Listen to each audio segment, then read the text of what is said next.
오늘 우리에게 주신 말씀을 보겠습니다. 아주 찾기 쉬운 성경, 창세기. 아주 찾기 쉬운 절입니다. 1장 1절. 찾으셨나요? 네, 창세기 1장 1절. 오늘은 이 한 절만 읽겠습니다. 읽으시면서 외웁시다. 그죠? 아주 쉬운 말씀이니까. 찾으셨죠? 자, 읽습니다. 시작. 태초에 하나님이 천지를 창조하시니라. 아멘. 오늘부터는요, 창세기를 강의를 하려고 합니다. 우리 인간이 끊임없이 질문을 해오는 것들이 여러 가지가 있었거든요. 별로 중요하지 않는 질문들도 있는데 아주 중요한 질문이기도 한 부분이 뭐냐면 우주의 기원입니다. 우주가 어떻게 시작됐을까? 지구는 어떻게 시작됐을까? 언제 시작됐을까? 여러분 그렇죠? 우리 학연교회 식구들은 이런 문제가 다 해결되었나요? 해결 다 되시는 것 같군요. 우리 인간이 끊임없이 질문하는 겁니다. 우주가 어떻게 시작된 거야? 기원에 대해서. 우리가 살고 있는 지구는 언제 시작되었을까? 그래서 우주의 어떤 기원에 대한 설명은 다양한 접근 방법이 있어요. 다양한 접근 방법과 이론에 의해서 설명을 하려고 합니다. 설명을. 대표적인 게 어떠냐면 과학적인 방법, 그 다음에 철학적인 방법, 그 다음에 종교적인 어떤 접근 방법이 있어요. 자, 그런데 과학적인 방법은 마치 이제 우리가 교육을 많이 받았잖아요. 그죠? 과학적 교육을 많이 받은 거거든요. 이성적이고 합리적인 이런 교육을 많이 받았기 때문에 우리는 그저 과학적이다 그러면 뭐라고 생각해요? 그게 사실이다라고 그냥 믿는 거예요. 그러나 여러분, 과학이라고 하는 것도 반드시 우리가 기본 전제가 있죠. 과학은요, 이론이 있으면 그 이론을 뭐예요? 실험하는 거예요. 그래가지고 증명하는 거죠. 가설이 있으면 그 가설을 이론적으로 만들고 이론을 실험을 해서 증명을 해가지고 그 결과가 나왔을 때 뭐라고 말하는 거예요? 과학적이다 이런다는 거예요.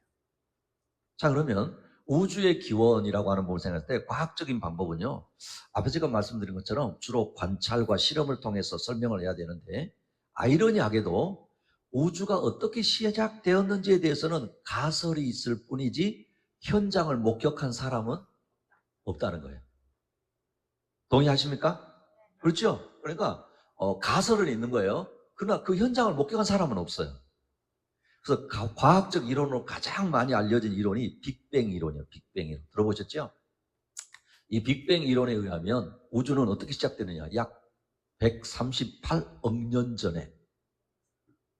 그래, 여러분, 그냥 아니요. 138억 년 전에 작은 점에서 팽창을 시작해서 현재도 계속 팽창하고 있다라는 거예요.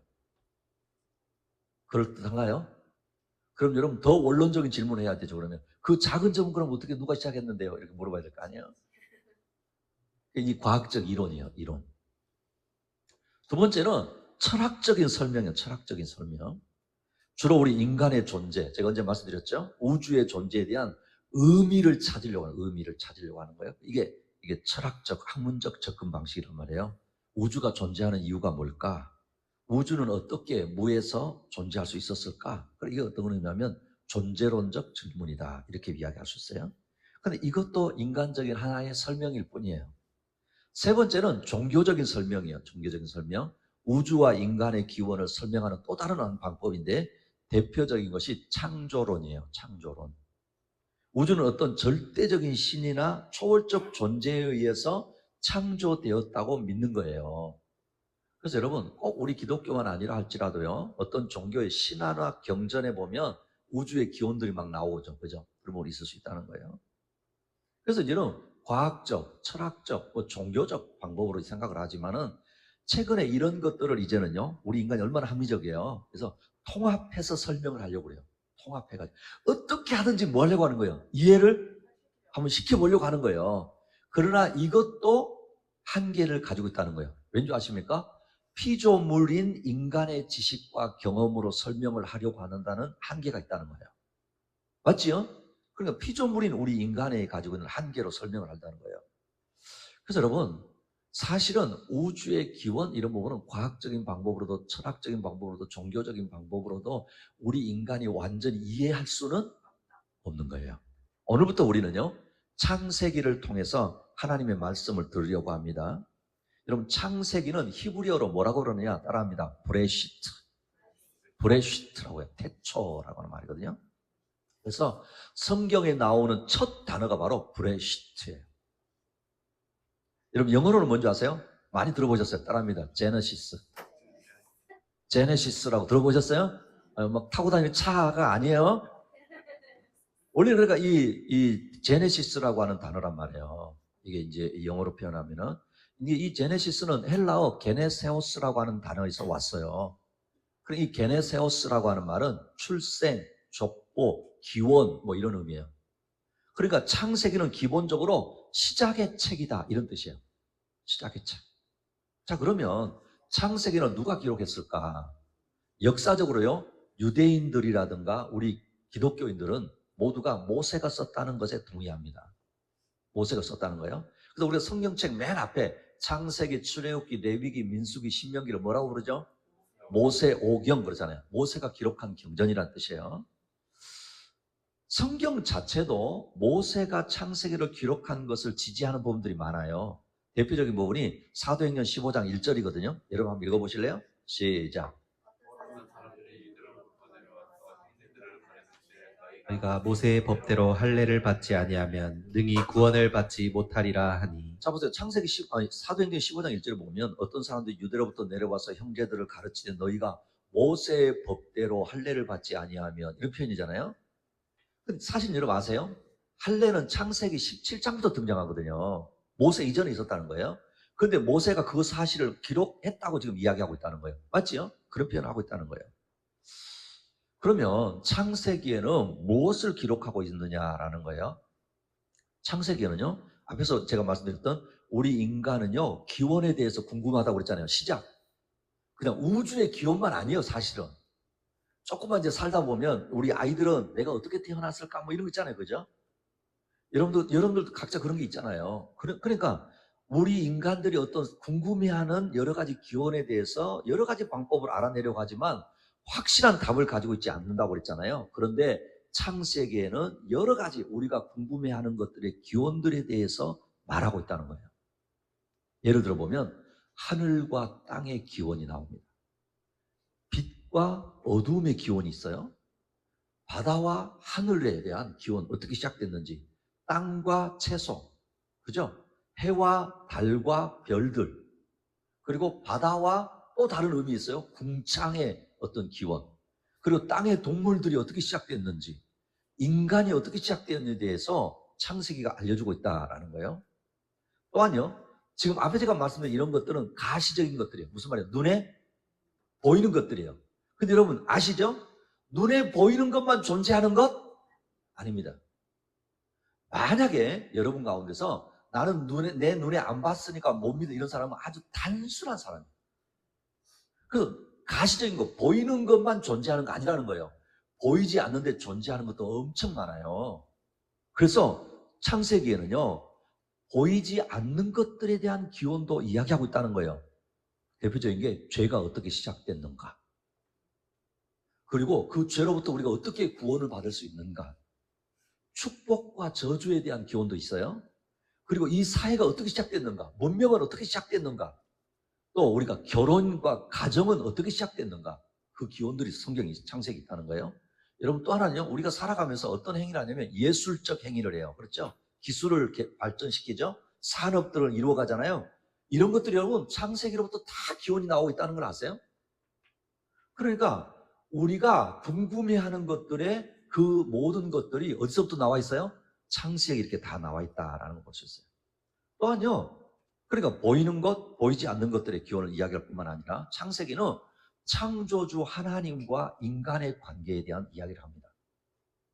그리고 하나님과 자연의 관계를 어떻게 봐야 되는가, 그리고 인간과 인간의 관계를 탁월하게 밝혀주는 책이 바로 이 창세기입니다.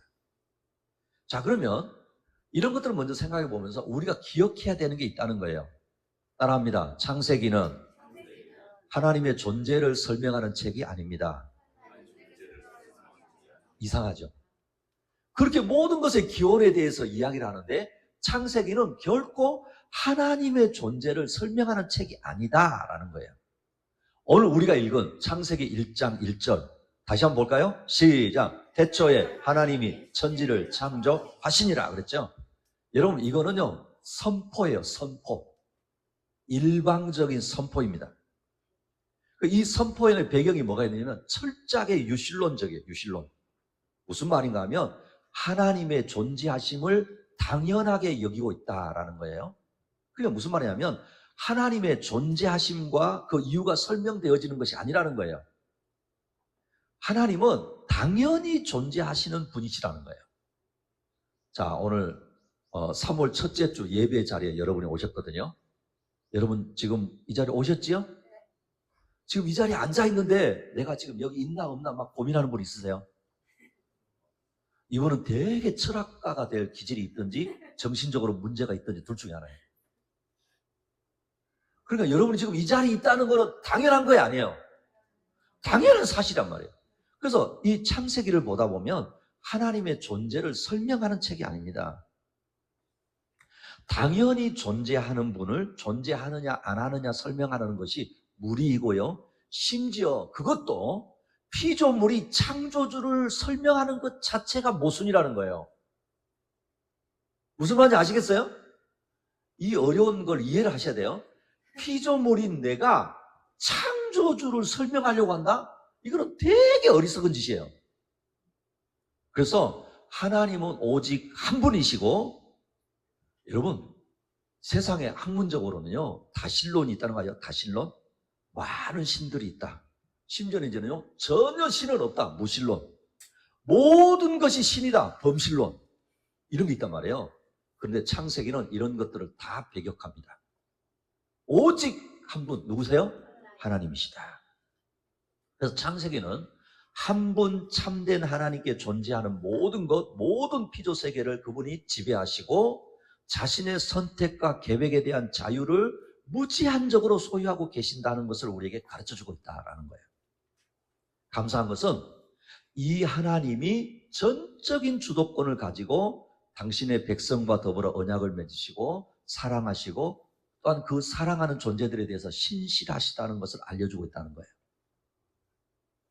또한요, 창세기에는 생명에는 생명을 드림으로 대속되는 속죄, 희생의 제사를 알려주고 있거든요. 무슨 말이냐면 생명은 생명으로 대신해야 한다라는 거예요. 이게 중요한 이야기를 하고 있는 겁니다. 그리고 악의 세력으로부터 인간을 구속하시는 하나님의 계획에 대해서 최초로 알려주고 있는 책도 창세기예요. 제가 아까 기원에 대한 이야기하면서 악에 대한 기원 이야기도 하고 있다고 그랬잖아요. 그래서 그 악에 대해서 어떻게 우리가 구원을 받는지에 대한 이야기하는 최초로 이야기하는 것도 창세기라는 거예요. 자, 창세기 3장 15절 여러분 읽어보세요. 시작. 내가 너로 여자와 원수가 되게 하고 내 후손도 여자의 후손과 원수가 되게 하리니 여자의 후손은 내 머리를 상하게 할 것이요 너는 그의 발꿈치를 상하게 할 것이니라 하시고 대표적인 우리가 너무너무 잘 아는 말씀이잖아요. 사탄의 유혹으로 인간이 범죄했을 때 하나님이 앞으로 여자의 후손을 보내서 너희들을 구원해 줄게라고 하는 첫 약속이죠. 그게 창세기에 나와 있잖아요. 그리고 창세기는요 믿음이 무엇인지를 또 알려주고 있다라는 거예요. 자, 창세기 15장 6절 읽어보세요. 시작. 아브라함이 여호와를 믿으니 여호와께서 이를 그의 의로 여기시고 그렇죠. 여러분 기억하십시오.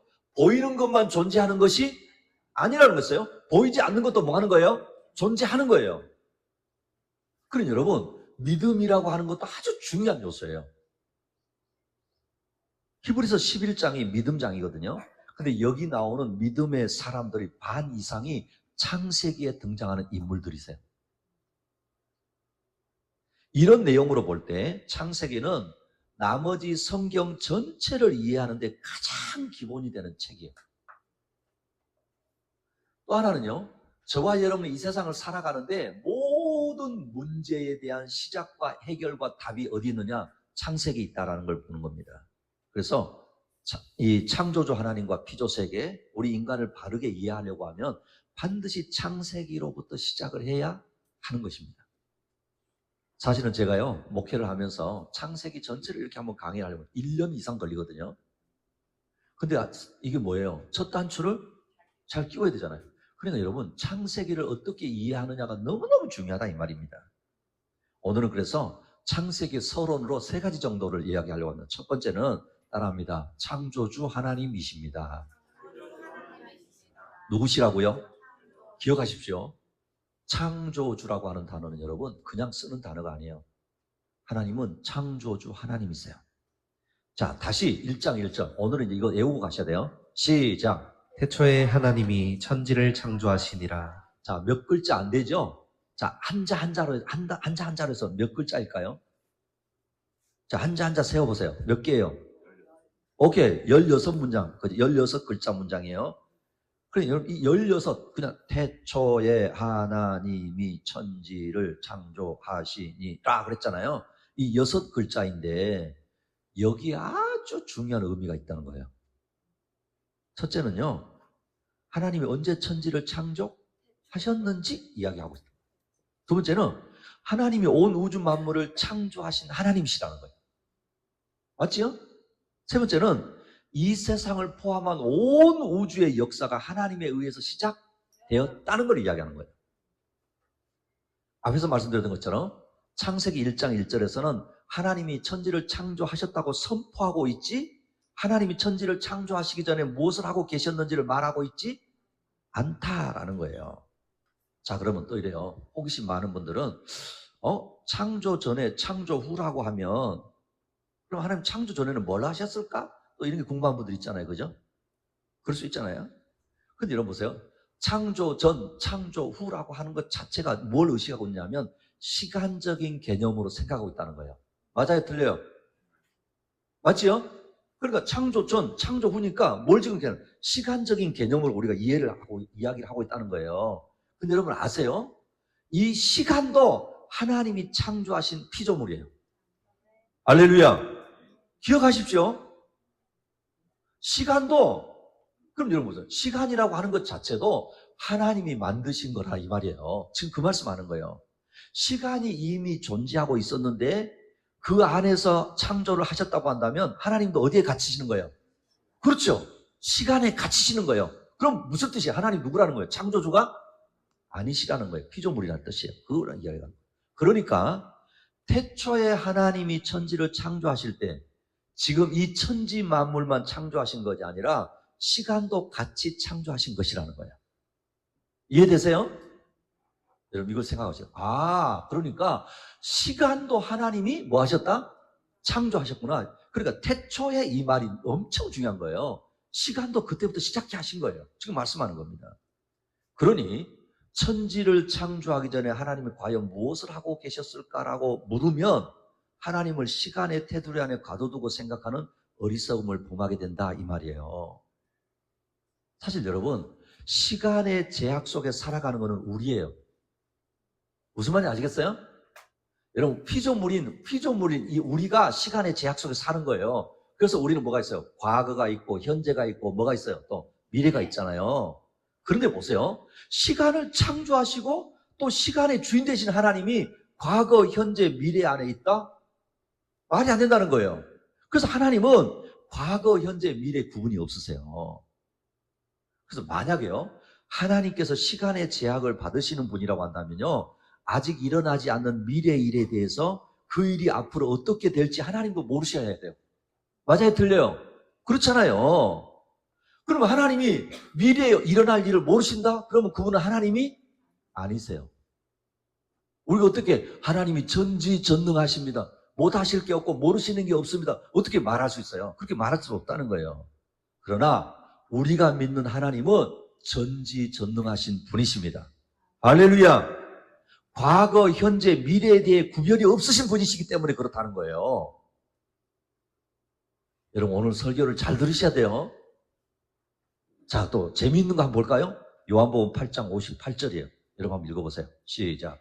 예수께서 이르시되 진실로 진실로 너희에게 이르노니 아브라함이 나기 전부터 내가 있느니라 하시니.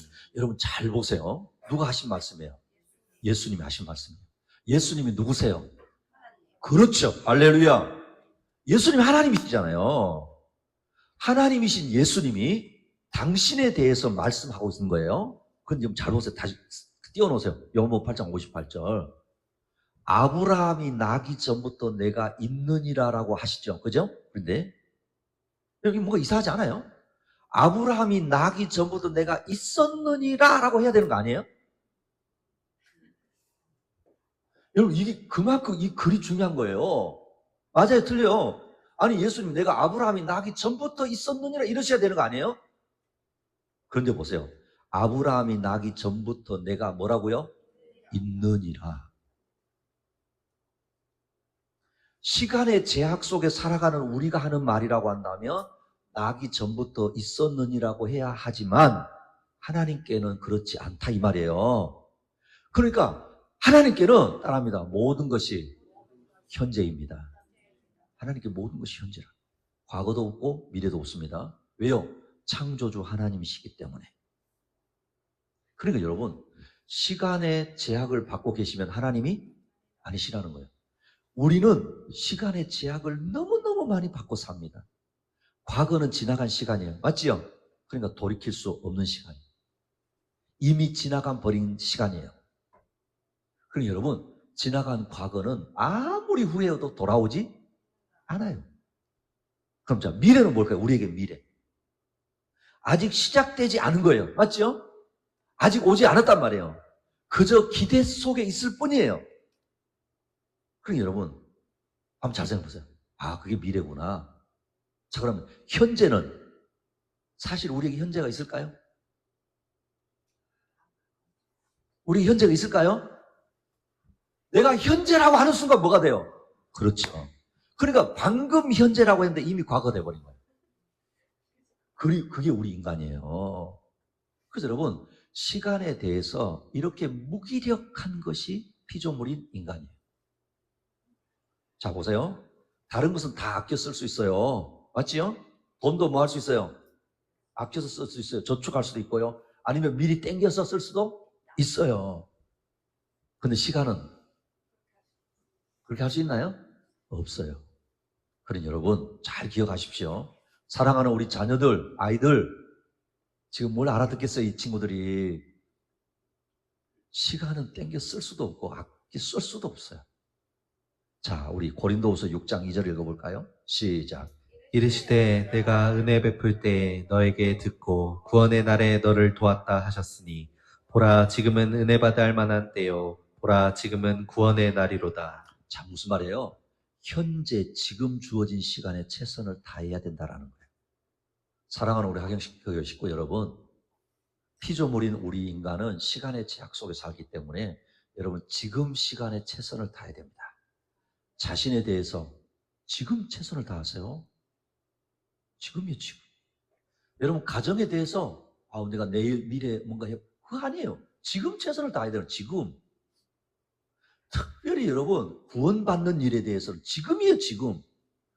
내가 다음에 어떻게 안 될까? 여러분 주님 사랑하는 것도 언제라고요? 지금이에요. 교회를 사랑하는 것도 언제예요? 지금이에요, 지금. 기억하십시오. 우리가 믿는 하나님은 온 우주 만물을 창조하신 창조주 하나님이십니다. 할렐루야. 여러분, 이 안에는 또 어떤 의미가 있냐면 우리 인류의 역사는 하나님께서 태초의 천지를 창조하심으로 시작한 거예요. 인류의 시간이 거기서부터 시작됐다는 거예요. 그렇죠? 우리가 믿는 하나님은 이 세상의 역사를 시작하신 분이세요. 여러분, 우리가 시작이 있었으니까 당연히 뭐도 있을까요? 끝도 있는 거예요. 역사의 시작이 하나님으로부터 시작됐으니까 끝도 하나님으로부터 말미암다는 거예요. 이 세상의 역사를 시작하신 분이 또한 이 세상의 역사를 끝내실 것이다 이 말입니다. 하나님이 친히 이 세상 역사의 주인이세요. 그럼 여러분 이런 의문점이 생기죠. 아니 왜 역사의 주인이 하나님이신데 세상이 갈수록 악해지는가? 여러분 어떠세요? 세상이 갈수록 악해집니까? 선해집니까? 이것도 잘 보셔야 돼요. 기독교적인 관점이 분명하셔야 돼요. 세상이 갈수록 악해져요. 전쟁이 더 난무하죠. 살인과 폭력, 악함이 더 심해지죠. 그렇죠? 그렇단 말이에요? 왜 그럴까요? 왜 하나님이 통치하시는데 왜 갈수록 악해지냔 말이에요. 여러분 그건요, 이 세상의 역사의 마지막은 하나님의 최후 심판으로 멸망하기 때문에 그런 거예요. 심판을 향해서 가는 겁니다. 그러니 세상의 역사는 다른 것으로 멸망하지 않습니다. 그러니까 여러분 잘 보십시오. 세상의 악함은 더 심각해질 겁니다. 인류의 역사는요, 창조주 하나님에 의해서 시작해서 오직 하나님에 의해서만 마감이 되는 거예요. 그런데 이 세상의 역사가 최후의 심판으로 끝난다는 것이 무슨 의미인지 아십니까? 제가 사도 요한할 때 이야기 드렸어요. 따라합니다. 주님이 다시 오십니다. 주님이 다시 오시는 것입니다. 다시 오셔서 하나님 나라가 다시 건설되는 것으로 끝납니다. 그래서 여러분 신기하죠? 시작의 책이 창세기라고 했잖아요. 마지막 책이 뭐죠? 제가 기회가 되면 이 두 책을 다시 비교할게요. 놀라운 사실을 이야기하고 있습니다. 창세기와 요한계시록이 아주 닮은 부분이 있는데 정반대 이야기를 합니다. 하나님의 나라가 다시 건설될 것이다. 사랑하는 우리 학교교회 식구 여러분, 우리가 믿는 하나님은 창조주 하나님이십니다. 하나님이 모든 만물의 주인이십니다. 모든 역사의 주관자이십니다. 할렐루야. 이게 정립이 되셔야 돼요. 그래야 여러분이 세상의 방법으로 살지 않아요. 두 번째, 창세기 32번째 따라합니다. 창조의 목적과 의미입니다. 자, 천지 만물을 누가 창조하셨다고요? 할렐루야. 자, 하나님이 창조하셨어요? 의미 없이 장난으로 만드셨을까요? 자, 여기 마이크 한번 보세요. 마이크. 이 마이크가 존재의 목적이 있나요? 없나요? 당연히 있잖아요. 아니, 이 마이크 하나도 감사합니다. 오늘 이제 앞으로 컵 가져오신 분이 물 따뜻하게 넣어놓으시네요. 여러분, 마이크 하나만도 존재의 목적이 있는데 컵도 존재의 목적이 있는데 심지어 뚜껑의 목적이 있네요. 이거 보세요. 하물며 하나님이 창조주이신데 그 만드신 것에 목적과 의미가 없을까요? 그분은 하나님을 모르는 거예요. 그렇지 않습니다. 여러분, 우리가 컴퓨터를 얼마나 지금 많이 좋아합니까? 컴퓨터만 정확한 것 아니에요. 하나님의 창조의 세계, 시간은 하나님의 시간에 맞춰 정확하게 가고 있습니다. 다음 주에 계속해서 보겠지만요, 하나님이 창조하실 때 얼마나 질서 있게 창조하셨는지를 알면 여러분 깜짝 놀랄 거예요. 이 세상을 창조하시기 전에요, 혼돈이라고 하는 단어가 있고요, 공허라고 하는 단어가 있고, 흑암이라는 단어가 있고, 흑암이 깊었다 이런 단어들이 등장하거든요. 이거는 혼돈이에요. 혼돈 말 그대로. 근데 하나님이 천지를 창조하시기 전에 무질서한 혼돈 상태를 말하고 있는데 이 혼돈으로부터 하나님이 우주를 창조하셨다 이렇게 말씀하거든요. 여러분, 이 우주가 뭐예요? 영어로 코스모스잖아요. 질서란 뜻이에요. 그러니까 혼돈에서 질서를 만드신 분이 누구세요? 하나님이세요. 고린도전서 14장 33절 앞부분, 하나님은 무질서의 하나님이 아니시요. 하나님은 어떤 하나님이시라는 거예요? 그렇죠. 하나님이 질서의 하나님이세요. 그런데 여러분 보세요. 왜 세상이 이렇게 어지러워요? 전쟁과 약탈과 살인과 마약 등으로 처참한 무질서가 있는지 아십니까? 왜 세상이 이래요? 하나님의 질서를 외면했기 때문이에요. 여러분 기억하십시오. 세상이 이렇게 혼란스러운 것은 하나님의 질서를 외면했기 때문이에요. 자, 이걸 조금 갖고 와볼까요? 자기 인생을 늘 돌아보시죠. 맞지요? 혹시라도 내 인생은 왜 이래? 내 인생은 왜 이렇게 꼬여? 내 인생은 왜 이런 거야? 그런 질문이 생기십니까? 아니, 우리 집은 왜 이래? 왜 우리 집은 이렇게 무질서해? 누가 빠지면은요? 하나님이 빠집니다. 그래서 여러분, 하나님의 역사, 하나님 우리에게 주신 복음, 예수 그리스도의 생명이 임하는 곳에는 질서가 임하고 화평이 임하는 것입니다. 할렐루야! 멋집니다. 하나님은 천지를 창조하시면서 단순히 물질만 만들어내는 것에 그친 것이 아니라고 말씀드렸죠? 창조의 목적이 분명히 있다는 거예요. 앞으로 계속 보겠지만 대표적인 두 가지만 볼게요. 이사야서 43장 21절. 자, 여러분 읽어보세요. 시작. 이 백성은 내가 나를 위하여 지었나니 나를 찬송하게 하려 함이니라. 아멘. 자, 혹시라도 여러분 가운데 내가 왜 있어? 나는 뭐 하려고 태어난 거야? 내가 왜 이 세상에 뭐 할 거야? 여러분 이 말씀 깊이 묵상하십시오. 맞구나. 내가 하나님을 찬송하라고 하나님 나를 지으셨구나. 또 볼까요? 고린도전서 10장 31절. 시작. 그런즉 너희가 먹든지 마시든지 무엇을 하든지 다 하나님의 영광을 위하여 하라. 아멘. 여러분 똑같습니다. 너희가 먹든지 마시든지 무엇이든지 다 하나님 몰려 너무 거대하게 거창하게 생각하지 마십시오. 네가 하는 모든 일이 하나님이 기뻐하고 하나님이 좋아하시는 일이 되면 좋아, 이 말씀이에요. 그러니까 여러분 어렵지 않아요. 예술가가 심혈을 기울여 작품을 만들 때, 맞죠? 예술가가 막 심혈 어떤 작품 만들잖아요. 자기 영광을 드러내기 위함이에요. 사람들이 그 작품을 볼 때마다 누구를 이야기해요? 그죠? 와우, 그 예술가를 칭찬하고 그 예술가를 이야기하잖아요. 르네상스 시대 가장 유명한 화가이자 조각가 미켈란젤로 아세요? 저도 아직 안 가봤는데 바티칸에 가보면 시스티나 성당이 있대요.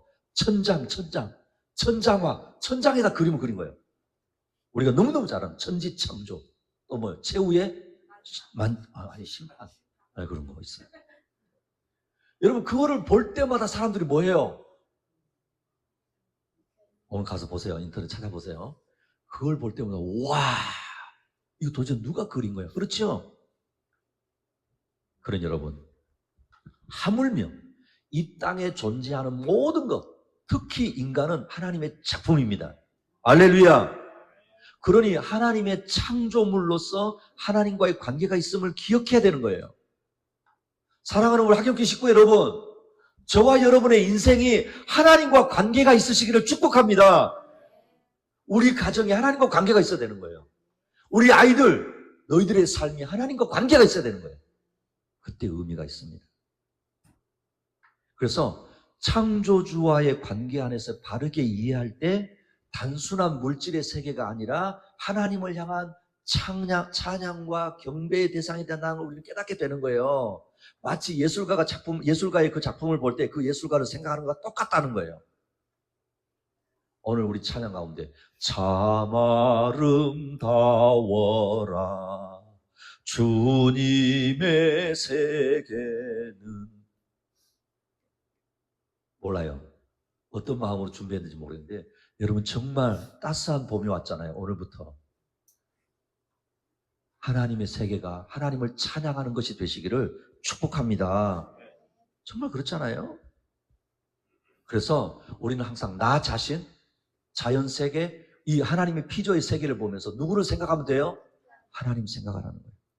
왜냐하면 하나님의 창조로 인해 생명을 얻었고 우리가 살아야 될 이유는 하나님을 알고 그분의 뜻을 실천하기 위함이기 때문에 그렇습니다. 특별히 자신에 대해서 하나님의 창조의 계획을 알고 하나님이 나를 이 땅에 보내심을 후회하지 않으시도록 살아야 되는 것이 저와 여러분의 사명입니다. 사랑하는 우리 하객교 식구 여러분, 모든 피조의 세계에 창조주 하나님의 목적과 의미가 있음을 알고 이것을 이루며 살아가는 저와 여러분 되시기를 축복합니다. 창세기 서론 마지막 세 번째 따라합니다. 인간의 역할과 책임입니다. 하나님의 창조의 내용 중에 창세기 1장 26절 앞으로 또 봅니다. 인간을 창조하신 내용이 나온다는 거예요. 그런데 아주 특별합니다. 여러분 읽어봅시다. 시작. 하나님이 이르시되 우리의 형상을 따라 우리의 모양대로 우리가 사람을 만들고 그들로 바다의 물고기와 하늘의 새와 가축과 온 땅과 땅에 기는 모든 것을 다스리게 하자 하시고. 잘 보십시오. 하나님이 순서대로 이렇게 모든 만물을 창조하시잖아요. 근데 인간을 특별히 만드시고 하나님의 형상으로 창조되었다 이렇게 말씀하는 거예요. 자, 여러분 자기 인생에 허무하세요? 여기 하나님이 이르시되 우리의 형상을 따라 우리의 모양대로, 우리가 여기 사람이잖아요. 그 사람에 자기 이름 넣으시면 돼요. 아셨어요? 인간은 하나님의 형상으로 창조되었다는 거예요. 이 말은 다른 피조물과 구별되는 특별한 존재라는 거예요. 다른 어떤 것도 대체할 수 없어요. 할렐루야. 어떤 것도 대체할 수 없어요. 이것은 우리가 하나님과의 관계를 통해 더욱 온전한 인간으로 나가고 인간에게만 주어진 창조의 그 권위와 책임이 주어져 있다라는 거예요. 그런데 보세요. 어때요? 우리 인간들이 내가 하나님 앞에 특별한 존재구나, 그 존재의식 속에서 하나님과의 관계 속에 살아가나요? 그렇게 하지 않잖아요. 그런데 어떻게 됐어요? 동성애를 조장하고 생명을 경시하고 환경을 파괴하는 행위를 하고 도덕적으로 타락해 가는 거, 왜 이런 현상이 심각해집니까? 왜 그래요? 똑같은 거예요. 따라합니다. 창조의 원리를 잃어버렸습니다. 창조의 원리를 잃어버린 거예요. 그러니 다시 창조주 하나님 안에서 인간의 그 창조의 원리를 이해해야 되고 하나님의 형상으로 창조되었음을 인정하고 서로 존중하고 사랑해야 된다라는 거예요. 그래서 예수님 오셔서 우리에게 가신 하나님의 계명 중에 제일 중요한 게 위로는 하나님을 사랑하고 아래로는 이웃을 내 몸과 같이 사랑을 하는 거예요. 여러분, 복음, 하나님의 능력이 뭐냐? 인간성을 창조주의 그 뜻 가운데 다시 회복시키는 거예요. 특별히 예수 그리스도 안에서 복음 안에서 회복되어진 하나님의 백성들은 창조에 대한 감사와 경외심으로 살아가야 하고 일상생활 속에서 창조주 하나님이 명하신 것들을 순종함을 통해서 이 세상에서 우리 인간의 역할과 사명을 다해야 할 줄로 믿습니다. 사랑하는 우리 하객교 식구 여러분, 창조주 하나님의 형상을 닮은 인간으로서 우리 인간의 역할과 책임을 다할 수 있는 저와 여러분 되시기를 축복합니다. 말씀을 맺겠습니다. 오늘부터는 창세기 이렇게 이렇게 강론을 하는데 서론을 생각해 보았어요. 우리가 믿는 하나님은 창조주 하나님이십니다. 하나님이 모든 만물의 주인이십니다. 모든 역사의 주관자이십니다. 모든 피조 세계의 창조주 하나님의 목적과 의미가 있음을 알고 이루며 살아가야 합니다. 특별히 창조주 하나님의 형상을 닮은 인간으로서 인간의 역할과 책임을 다할 수 있는 그런 복된 성도들이 되시기를 축복합니다.